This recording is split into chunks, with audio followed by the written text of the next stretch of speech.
The 15-Point Plan is part of the Win, Make, Give podcast network.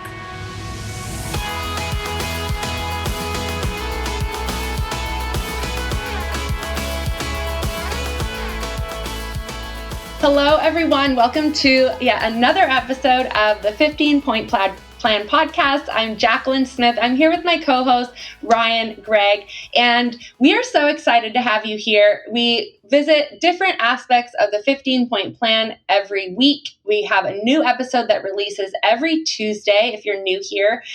You can also go and check out more of the 15-Point Plan on the 15pointplan.com if this is new to you, because we're not going to actually dive into the 15-Point Plan today. We're actually going to embark on a little bit of a journey that's going to cover a few aspects of the 15-Point Plan, specifically things like goals, mindfulness, journaling, things that are covered in this awesome book that we are reading. It's called Dominant Thoughts, and it's by Chris Heller.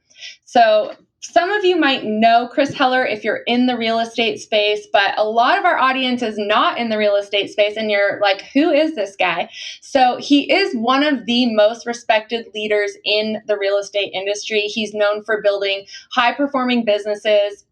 He's developed many leaders at scale, and over the course of his career, he's literally sold thousands of homes. He's led one of the nation's top real estate teams, and he served as CEO of Keller Williams Realty International, and then later he became the CEO of Ojo Labs. And then today, we're so excited because he is actually part of our company, the company that Ryan and I are a part of, and that is our company, Place. So he is a big part of our world, and we are just so blessed to get to learn from him because I don't know about you, Ryan, but for me, like on the outside looking in, he's always been known, at least in my mind, as someone who is so insanely disciplined, but not just disciplined on the outside, but like disciplined with his mindset, which makes sense that he wrote this book, Dominant Thoughts. Yeah. He's one of the goats of this business, Jacqueline. If you've been in real estate, not just with Place or Keller Williams, if you've been in real estate for longer than a decade, you have very likely heard of Chris Heller, aka Heller the Home Seller. He sold thousands of homes. And the guy, Jacqueline, he's just one of those guys that when he walks into a room and he starts talking, you just like, everybody goes, wait, who's this guy? What's he saying? He's clearly done something successful. He's clearly successful. The way he carries himself and the way he speaks is just one of those guys. And I remember the first time I saw him speak on stage, I think it was when he was a CEO decade plus ago. And I remember just going, gosh, Jacqueline, like one day I want to meet that guy, you know? Like when I started my real estate career, I see all these people on stage and I just go, one day maybe I'll get to meet this guy. And I got to go for a walk with Chris about a month ago. I think in fact we talked about that. You said. That's so cool. And that was a reminder of proximity, the law of proximity. It's like when there's people out there in your world and you just think, gosh, one day I'd love to be like them. Just ask them how you can give back to them. Ask them how you can give value to them. And then like, you know, he invites me for a walk. Then Jacqueline and I find out he wrote this cool book. And the book is actually, you know, I'd be curious to think what he thinks on this book, Jacqueline, like if he thinks it's old or dated. But we were just going, gosh, this is super cool. And it's so in alignment with a lot of the things that we talk about. So we wanted to share this book, Dominant Thoughts by Chris Heller, with our audience and break it down a little bit. Yeah. And what's so cool about the story you just shared, I actually didn't even like put this together. I forgot that you had gone on that walk with him, but you got the opportunity to like pick his brain. And the book actually opens up with this story of this super successful guy who's essentially selling his business, and he's like packing up his stuff, and this young guy runs out to him at his car and brings him a piece of cake because it was like this celebratory, you know, day where the send off. And he said, you didn't even get a piece of your cake. And he kind of used, I picture like using that as like a reason to run out to this guy's car, you know, and then ask him, and then ask him a question. He's like, I want to know like what made you so successful. And so the guy tells him to call him back. Like he was like, okay, like you're obviously running out here, bringing me cake. why don't you do this? Call me back tomorrow at 10:10 and we can talk. And so the kid, I call him a kid. I don't know. It doesn't say how old he is. I guess I just picture him like being a younger kid I or think guy. so. Yeah. And he calls, but guess what? It was 10:11, and the guy is like, "You're late," and hangs up on him. I love that. I'm stealing that, Jacqueline. I'm 100% stealing that. Next time an agent wants to quote, pick my brain, that's happening. Yeah, you're going to say, call me at 10:10, and they'll be like, you're so weird. But Yep. I can't wait to hear about that. We'll do like an episode on what happens when you do that. Well, it gets more weird. Okay, so then so this kid, he's like, I like him. He calls back, and the guy was like, try again tomorrow. Call me at 10:10 tomorrow. So the next day he calls at 10:10 again. The guy hangs up on him again. And so the kid's like confused, right? He's like, what on earth is going on? And then he decides to call back the next day at 10:05. And the guy answers. And so he gets to have a conversation with him. And the guy acknowledged, like, and I even think about like my own like adult kids, like, or even me, like, what would I do if I asked to pick someone's brain? They tell me to call at 10:10, and sure, the first day, like I would have called back for sure. I would have been embarrassed to call at 10:11, but to call back the next day, and then he's like, he still hangs up on you when you call at 10:10. Anyways, I think that a lot of people would have just been like annoyed and just been like, well, screw that, that guy's a jerk, and they would have like blamed the guy for being a jerk and probably told someone about it and like complained about it to someone, and then they would have given up. Whereas this guy calls back again. Yeah. And I thought that was really impressive of the guy. Well, what he does is he keeps calling back, which we know is something that is not very comfortable to do, which segues into the whole idea of what this guy starts to talk about, what it takes to be successful. And the guy basically says, look, everybody wants to be successful. Like, yeah, of course, we all want to be successful, but most people just simply aren't willing to get uncomfortable to do that. Yeah, he sees in this kid, well, he called me and I hung up on him. Then he called me back. Then I hung up on him and he kept calling. That's not a very comfortable thing to do. But then he gets into this whole idea of the law of attraction, right, Jacqueline? And like how that works and what you actually have to do and what the root words of attraction are. Yeah, I mean, he asked him if he believes in it. And then I think the kid was like, yeah, or whatever, and asked him what it was. And he was like, no, that's not what it is. I'm like paraphrasing here, right? He's like, no, that's not what it is. It's action. Like that's the action in attraction. Like, and it's just basically this idea of so many people believe that they deserve what they want. Like they have these dreams and these goals. Like, I want to lose weight. I want to be successful in real estate. I want to, save $1 million or whatever it is, It doesn't matter what you want. It matters what you do. And in the second chapter, he goes on to share this story about they meet at a restaurant, and he shares this story about how the busboy at the restaurant had lost everything in a house fire, and he showed up at work the next day. And none of them expected him to. Like the restaurant owner, and they didn't expect him to show up, but he showed up. And how many times do we not show up because of small inconveniences or even just like our feelings? Like, I don't know about you, but yeah, like we snooze our alarm, we skip the workout, we don't go into, work some days if we're really not in the mood to, I'm not saying you and I do that, but like other people, you know? And here this boy is like a busboy and shows up at work after losing everything in a house fire. And he was like sharing that as an example of, he asked the kid, like, are you willing to show up and do whatever it takes to show up no matter what?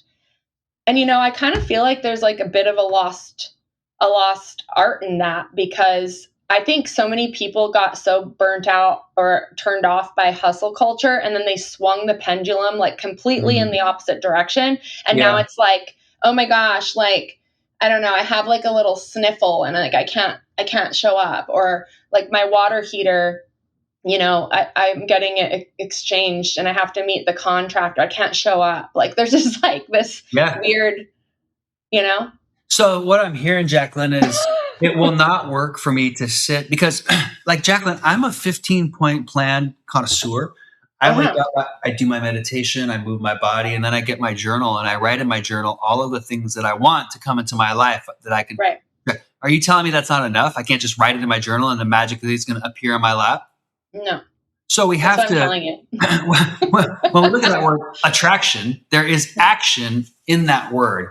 And what I'm hearing is like this quote of like, the universe is not going to reward your wants. The universe is going to reward your hard work. The universe does not care what you want. And neither does anybody else for that matter. We want to see what you're willing to do. Are you willing to show up? Are you willing to do whatever it takes for the things you want? And I think the magic happens, Jacqueline, when you combine those two. When you start to believe in yourself and you start to write down the things that you want, you start to write down the things that you're capable of attracting. And then you get up off your meditation pad and you get out to the world and you make your phone calls, or you do your open houses, or you do your sales trainings, or whatever it is that you specialize in. You get to action. If you think about it, one of the biggest, I don't know if you'd call it like objections that we get, but I guess comments more so that I've heard about the 15-point plan is just like, oh my gosh, I have so many things on my plate. Like I don't need another thing on my plate, And so it's like, this idea of like, well, I don't want to commit to the 15-point plan because I'm already overwhelmed. I already don't have energy.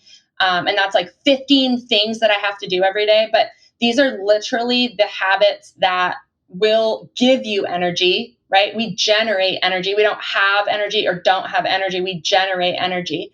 And we generate energy through our daily habits. And, most people, you are where you are because of the habits that you've had. And if you want to grow in whatever capacity that means for you, it could be in your health journey, it could be even in your marriage, in your parenting, in your business. If you want to grow in some capacity, the unlock for most people is actually not in another tactic or more knowledge. It's actually in how you show up, and it's in your energy that you have to either show up or not show up with, And I think that's the whole point of the 15-point plan is you can't go to new heights with the same habits that got you here. You have to be willing to change something, and any change is uncomfortable. And that's what he's talking about in the book in the first couple of chapters, is essentially that most people will choose to stay in their comfort zone, and therefore they will not change, they will not grow, and they will not take any action that is uncomfortable for them. And then all of that reminds me of one of our buddy Ben Kinney's favorite lines, right? Is like, people think change is scary. And it is. We know change is scary. Like, we're comfortable in what we do. And we think change is scary, but what's really scary is waking up in 5 years in the exact same space. Yeah. Nobody wants to do that. Unless you're like we're not talking to the people that are listening to this and you're like super stoked on like everything in your life. Like you're like, I love my life. I'm perfectly happy and content exactly where I am. Like, that's not who we're talking to, right? We're talking to people who actually want something to change in their world, whatever it is for you. Like, then it is scary to stay in the same place. And if, Jacqueline, you're one of those people that you're like, you know what, I'm good. I got my finances figured out. I got my health figured out. I got my relationships figured out. I got my spirituality figured out. I have an amazing friend. Can you message me? Because I need some tips from you. Well, and we want to have you on the podcast. We want to have you on the podcast. you must run an amazing podcast, and please send us a message, because I know people that have a lot of these areas really dialed in, Jacqueline, but a lot of them and us suffer in one area. Like I'm good in one area, but it sometimes means the suffer of another area. I know very successful financial people that got no kids and got no wife or a husband, and that's okay. That's what they choose. If you're successful in all those buckets, though, my goodness, send me a message, Ryan Park Greigg on Instagram and Jacqueline Ray Smith on Instagram, and you will be our next guest on this podcast, because we want to learn from you. But at the end of the day, this book, Jacqueline, Dominant Thoughts by our partner and leader, Chris Heller. We're going to jump into this over the next couple of weeks. I'm excited to see this story and kind of where it takes us. and the ideas that we implement from this Yeah. into the 15-point plan. And again, I think the magic will happen when we implement all of these things, combining law of attraction with action, with increased energy, with decreased stress. I think we can change our lives and change the lives of the people that we love around us by taking some action, getting to work, and showing up with a positive attitude. And one thing we didn't talk about was he says, you got to show up and you got to show up present. When I'm at work, I'm at work. When I'm at play, I'm at play. So we'll leave you with that. Work hard and then go home and don't work. Be with the people that you love. Be present in those areas. So show up, not just in work, but when you're done with work, show up for the people that you love, for your family, and for those that love you. Yeah. And if you want to read along with this journey, I got it on Audible, so I'm actually listening to this one. I was out for a walk, listening to the first couple of chapters, and we'd love it if you read the book along with us. And we always love hearing from you. So, like Ryan said, message us. You can always find us both on social media. Myself more than Ryan. You might have to wait a couple days for him to get back to you, but I'm always on there, and we love to hear from you. So if you want to check out more of the podcast in the Win Mate Give podcast network, hop on to winmategive.com and check them out. There's some great ones in there, and we will be back next Tuesday with another episode and some more takeaways from this book, Dominant Thoughts. Thank you all for listening, and we'll catch you on the next episode. Bye, everyone.